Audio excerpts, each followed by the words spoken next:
Hi, my name is Lori Parthamos, and I'm a special education teacher at Leyden. My name is Melvin Hogue, and I drive a bus here at Leyden. I'm Dennis Fritz. I'm a custodian at West Leyden High School. My name is Mike Maddox. I'm a metals teacher at Leyden High School.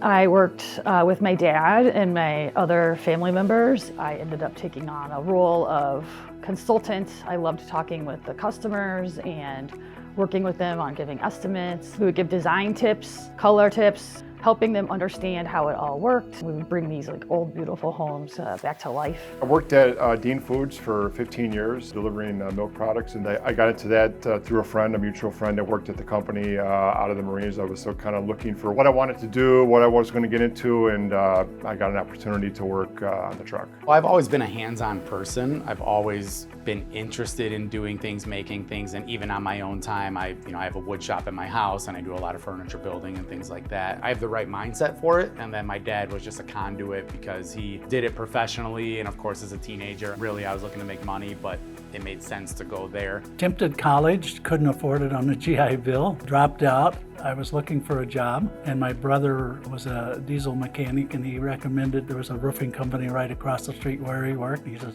those guys are always hired, go over there and see what you can do.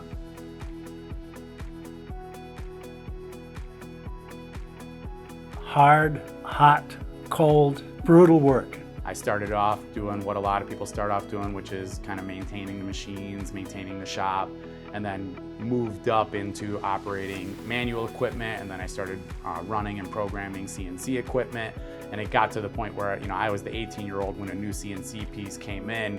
A lot of the older guys were intimidated by it, but I think as a lot of younger people can align with, they just get technology a little bit better, and so I was the one figuring out the brand new, $60,000, $70,000, $100,000 machine, and then teaching the older people, the different functions and everything. And so that's kind of where it led through up until I left. I did work on my own. I delivered products all day on my own. So it was, you always had to think for yourself, be able to make your own decisions and not have to rely on others, not needing a whole lot of direction from bosses or foremen or anything like that. So it's kind of helped me carry over to this. Sometimes people would start to panic halfway through a big job. It's a big investment, and they care about their homes, especially when you buy an older home and you're trying to bring it to life. So I would spend a lot of time with the homeowners and make sure that they felt comfortable and safe with their choices, and building the relationships and that rapport so they would have trust with us. It's really neat still to go drive through the community and see all the different homes that you've had an impact on.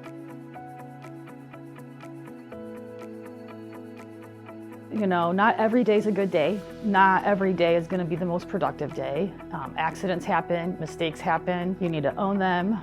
Mistakes cost money, and having a good attitude is super important. Building trust with those around you is really important. You need to rely on your workers, your employees, the people around you. When you work really hard with other people, you reflect on those times and those moments, and it gives you such a sense of pride in what you've created and the bonds that you build, either with the customers or with the other employees. It was very rewarding. Wanting to get the job done, not wanting to settle until it's done, no matter how long it takes. Some days were longer than others, and also just being very particular about how I wanted things accomplished. So working in the trades, is really a life skill too. And so that's what we always tell students is even if you take a course at Leyden and you're not going to become a machinist, you're still learning some very good skills to just be able to go and operate in your own life. It could translate into fixing a car. We have courses for that, but all these skills are kind of related, and so you can figure out a lot of things, whether it's fixing a car, fixing your home, bicycles, motorcycles, whatever it is. If you have the knack for just doing hands-on work, it makes life easier later on. I really encourage a lot of the kids to go into the trades because there's always going to be work in the trades. Somebody's going to have a leaky roof or a light that doesn't work. You have to work until the job is complete, and that doesn't mean that every part of it is going to be something you enjoy, but it pays off. There's a reward.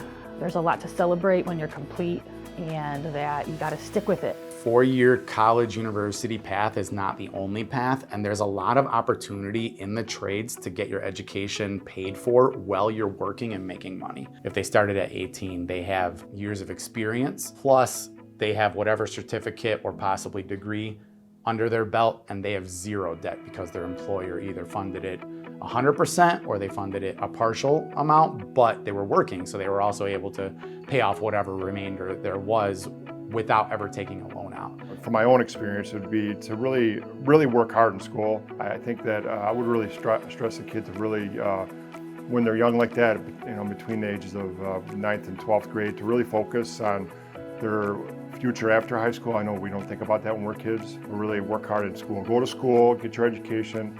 All the other stuff can happen down the road, all the good times and the fun. But focus on when you're in school, and make sure you get what you need to get out of it.